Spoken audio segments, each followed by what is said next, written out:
5 আগস্টের পরই এই ফ্যাসিস্ট পুনর্বাসন নিয়ে পাল্টাপাল্টি নানা রকম বক্তব্য এসেছে। জামায়াত বিএনপির দিকে ইঙ্গিত করেছে, বিএনপি জামায়াতের কথা বলেছে, এনসিপিও বিএনপির কথা বলেছে। নানা রকম অভিযোগগুলোই আসলে এসেছে যে আওয়ামী লীগকে নতুন করে পুনর্বাসন করা হচ্ছে, কাউকে শেল্টার দেওয়া হচ্ছে, এই বক্তব্যগুলো এসেছে। আজকে জামায়াতের একজন নেতা বলছেন যে বিএনপিকে উদ্দেশ্য করে আওয়ামী লীগকে রক্ষা করার প্রতিশ্রুতি দিয়েছে একটি দল, কিন্তু জনগণ সেটা রুখে দেবে। আপনার মন্তব্য জানতে চাই। আপনাকে অসংখ্য ধন্যবাদ। জামাত যখন 5ই আগস্টের পর বাংলাদেশের মানুষ তখনও স্তম্ভিত, তখনও তারা এই আঘাতটিকে সামলে উঠতে পারেনি, তখনও বাংলাদেশের মানুষ ঠিক অভ্যুত্থানের পর একটা বিরাট ক্ষত মানুষের মধ্যে, ট্রমাটাইজড মানুষ। এর মধ্যে আমরা দেখলাম জামাতের আমির বললেন যে আওয়ামী লীগের মানুষকে আমরা ক্ষমা করে দিয়েছি, আওয়ামী লীগকে আমরা ক্ষমা করে দিয়েছি। So Jamaat is a very strong, very well organized, and they are like a regimented force. এটা আমি বহু জায়গায় বলেছি, তারা নিজেরাও স্বীকার করে তারা অত্যন্ত সুশৃঙ্খল এবং তারা দলের আনুগত্য ভীষণভাবে মেনে চলে। একদম টপ লিডারশিপ যা বলবে সেটা একেবারে গ্রামের প্রত্যন্ত অঞ্চলের যিনি কর্মী জামাতের, তিনি সেটাকে অক্ষরে অক্ষরে মেনে চলবেন। সুতরাং যেই আহ্বান জামাতের সর্বোচ্চ তরফ থেকে অভ্যুত্থানের পর এসছে যে আমরা আওয়ামী লীগকে ক্ষমা করে দিলাম, সেটা তো গত 1 বছর ধরে তাদের নেতাকর্মীরা সেই আহ্বানে সাড়া দিয়ে তাদের কাজকর্ম চালিয়ে গেছেন। সে কারণে আপনি দেখবেন হঠাৎ করে ওনাদের কোনো সভা সমাবেশ থেকে যখন বক্তব্য আসে, তখন বক্তব্যের শেষে হঠাৎ করে কেউ বলে ফেলেন জয় বাংলা, মানে মুখ ফসকে বেরিয়ে যায় আর কি, দীর্ঘদিনের অভ্যেস তো মুখ ফসকে বেরিয়ে যায়। তারপর আপনি যদি জামাতের ডাকসু এবং জাকসু নির্বাচনটা দেখেন, আপনি দেখবেন গত 15 বছর যখন ছাত্রদল ক্যাম্পাসে এক মুহূর্তের জন্য ঢুকতে পারে নাই, তখন কিন্তু শিবিরের নেতাকর্মীরা তারা খুবই চমৎকারভাবে ছাত্রলীগের মধ্যে একীভূত হয়ে গত 15 বছর রাজনীতি করতে পেরেছে এবং তার একটা সুফল কিন্তু তারা নির্বাচনে পেয়েছে। এবং প্রত্যেকটা হলে জামাতের কর্মীরা শিবিরের কর্মীরা থাকতে পেরেছে, রাজনীতি করতে পেরেছে, তাদের মতো করে আওয়ামী লীগের সঙ্গে মিশে গিয়ে ক্যাম্পাসে একটা দখলও রাখতে পেরেছে। সো তাদের এই বিজয়ের পেছনে অনেকগুলো কারণ যখন আমরা পুঙ্খানুপুঙ্খ বিশ্লেষণ করি, তখন আওয়ামী লীগের ভোট জামাতের শিবিরে গেছে এটাও আমরা উড়িয়ে দিতে পারি না। কারণ একেবারে উপরের দিকের স্ট্রাকচার্ড লিডারশিপে যারা আছেন সেরকম মানুষ কত 10,000 ধরলাম দেশের বাইরে চলে গেছে, বাট যারা ভোটার, যারা ছাত্র, তারা কিন্তু এখনো বাংলাদেশে আছে এবং সেই ভোটের একটা সুফল অটোমেটিক্যালি জামাত বা শিবিরের এই ডাকসু এবং জাকসু নির্বাচনে গেছে। এরপরে আপনি দেখেন গত 1 বছর যদি আপনি লক্ষ্য করেন, বিভিন্ন জায়গায় যখন আওয়ামী লীগ মিছিল করেছে, ছাত্রদল সেখানে বাধা দিয়েছে, যুবদল সেখানে বাধা দিয়েছে, বিএনপির নেতাকর্মীরা সেখানে বাধা দেওয়ার চেষ্টা করেছে, কিন্তু আপনি কখনো দেখবেন না জামাত বা এনসিপির কেউ আওয়ামী লীগের মিছিলে বাধা দেওয়ার চেষ্টা করেছে বা আওয়ামী লীগের কর্মসূচিতে কোনো রকম কোনো বাধা দেওয়ার চেষ্টা করেছে। এখন আওয়ামী লীগের কর্মসূচিতে বিএনপি বাধা দিতে পারে কি পারে না, এই প্রশ্নের জবাবে আমি আপনাকে এটাই বলবো যে আওয়ামী লীগের কার্যক্রম এখন স্থগিত আছে। সো এটা রাষ্ট্রেরই দায়িত্ব যে তারা যাতে কোনো রাজনৈতিক কার্যক্রম পরিচালনা করতে না পারে সেটা এনশিওর করা। সো রাষ্ট্র যখন করতে পারছে না, আপনি ঠিক সেকেন্ডেই যাকে দেখছেন রাষ্ট্রের পরে বিএনপির নেতাকর্মীরা চেষ্টা করেছে। দেখুন গত 17 বছর বিএনপির নেতাকর্মীদের জেল জুলুম অত্যাচার থেকে শুরু করে গুম, তুলে নিয়ে গিয়ে একেবারে পুলিশ দিয়ে নখ তুলে ফেলা, আয়না ঘরে রেখে দেওয়া, এটা কিন্তু বিএনপি যেহেতু বৃহৎ দল, সংখ্যার দিক থেকে বিএনপির নেতাকর্মীরা যত সাফার করেছে ততটা অন্য কোনো পলিটিক্যাল পার্টি করে নাই। সো বিএনপি আওয়ামী লীগকে যেভাবে দেখবে, যেভাবে ভীত হবে বলুন, কিংবা আওয়ামী লীগকে প্রতিরোধ করবার জন্য আগ্রহী হবে, সেরকম আর কোনো পলিটিক্যাল পার্টি করবে কিনা এই প্রশ্নটা থাকে। জি মাহফুজ ভাই, আপনার কাছে আসি।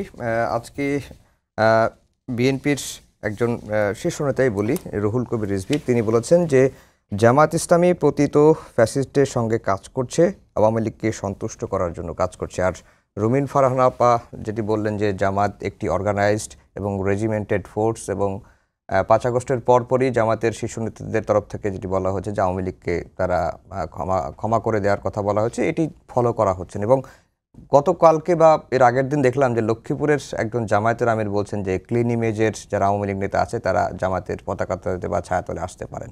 তাহলে আপনারা কি ফ্যাসিস্টকে পুনর্বাসন করছেন?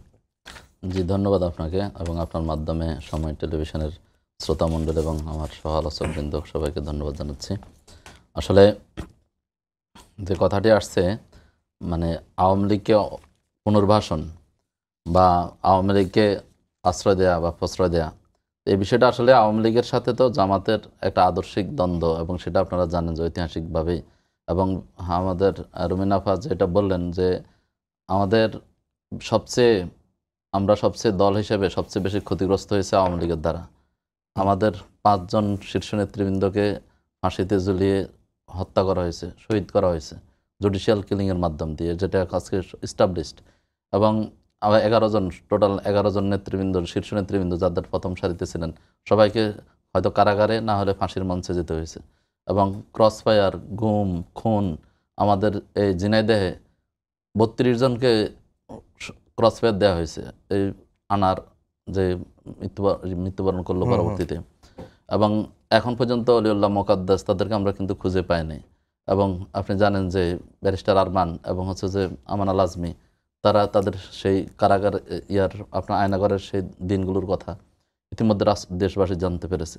আমরা এমন পরিবেশও আমরা কাটিয়েছি, বিশেষ করে আমরা যেহেতু রাজপথে ছিলাম, আন্দোলনে ছিলাম, ঢাকা বিশ্ববিদ্যালয়ের সভাপতি ছিলাম বা সাবেক সেনাবাহিনী আমির, তা আমরা একটা রাত যখন আমাদের কেটে যেত তখন মনে হইতো যে আরও একটা রাত বেঁচে গেছে। বা একটা যখন বাড়ি থেকে বের হইতাম, ঘর থেকে বের হইতাম, তখন বাসার সন্তান এবং স্ত্রীদেরকে বা বাসার যারা সদস্য ছিল তাদেরকে বলে যেতাম যে হয়তো আর দেখা হবে না, এটা হতে পারে শেষ দেখা। তাহলে সেই সময়গুলো আমরা যারা পার করেছি, সেই সময় কিন্তু অনেকে ব্যবসা বাণিজ্য, ব্যাংক, সংসদ সদস্য, অনেক জায়গায় অনেক ভূমিকা রেখেছেন। তো তাদের সাথে আমাদের মানে জায়গাটা তো একত্রিত হবে না, এটাই স্বাভাবিক। এবং আওয়ামী লীগের এই যে আমাদের একটা মিসকোট করা হয়েছে যে আমাদের আমিরে জামাত যেটা বলেছেন, আমিরে জামাত বলেছেন যে আইন হাতে তুলে নেওয়া যাবে না, আইন হাতে তুলে নেওয়া যাবে না, আইনকে আইনের গতিতে চলতে দিতে। আমরা অবশ্যই যারা ক্ষতিগ্রস্ত, আমরা দল হিসেবে সবচেয়ে বেশি ক্ষতিগ্রস্ত, সবচেয়ে বেশি নির্যাতিত, কিন্তু আমরা আইন হাতে তুলে নেব না। কিন্তু যারা হচ্ছে যে ক্ষতিগ্রস্ত হয়েছে তারা পরিবার যখন বিচার চাইবে বা আইনের আশ্রয় নিতে চাইবে, আমরা তাদেরকে সহযোগিতা করব, বিচারের মাধ্যমে তাদের শাস্তি নিশ্চিত করব। তাহলে সেই জায়গাটাকে ভিন্নভাবে কোট করে সেটাকে করা হচ্ছে। আর এখন আপনি দেখেন যে আজকে এই 5 আগস্টের পরে নতুন বাংলাদেশে এসে প্রত্যেকটা বিষয়ে যেখানে আওয়ামী লীগের আওয়ামী লীগকে নিষিদ্ধ করার জন্য দাবি জানিয়েছে, তখন বিএনপির অবস্থান কী ছিল? আমরা এটা চাই না, আমরা এটা মানি না। সেখানে যখন এনসিপি এগিয়ে গেছে, জামাত ইসলামী এগিয়ে গেছে, তখন সেটা সাময়িকভাবে কার্যক্রম নিষিদ্ধ করা হয়েছে। কিন্তু বিএনপির অবস্থান ছিল সম্পূর্ণ বিপরীতে। এবার রাষ্ট্রপতি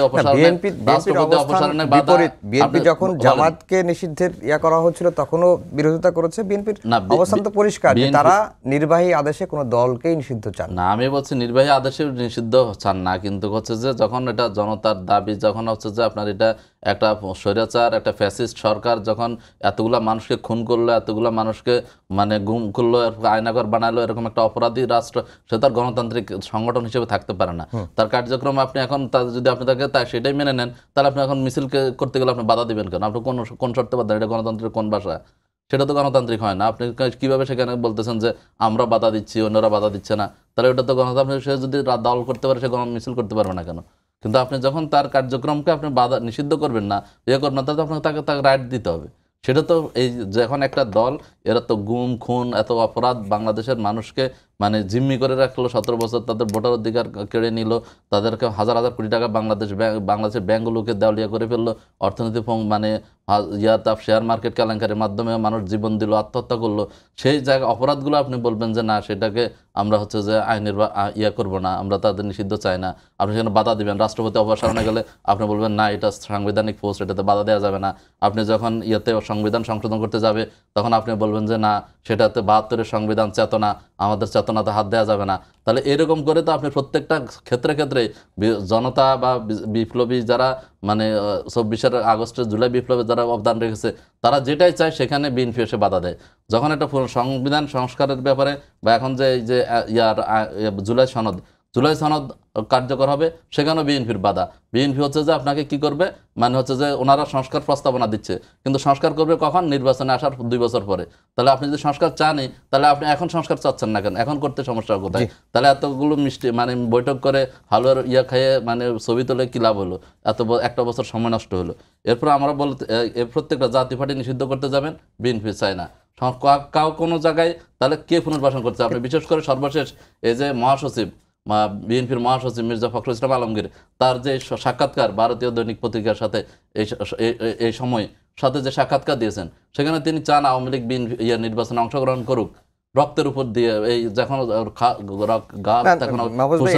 সেই মুহূর্তে গিয়ে ওনারা একটা বিবৃতি বলেছে যে এই ইন্টারভিউ যেটা হয়েছে সেটা একেবারে মন গড়া এবং বিভ্রান্তিকর। সেটা তো ছবি দেখলাম যে প্রকাশ করেছে, তো সেটা তো আপনি শুধু বললে হবে না। সাকিব ভাই আপনার কাছে যেতে চাই যে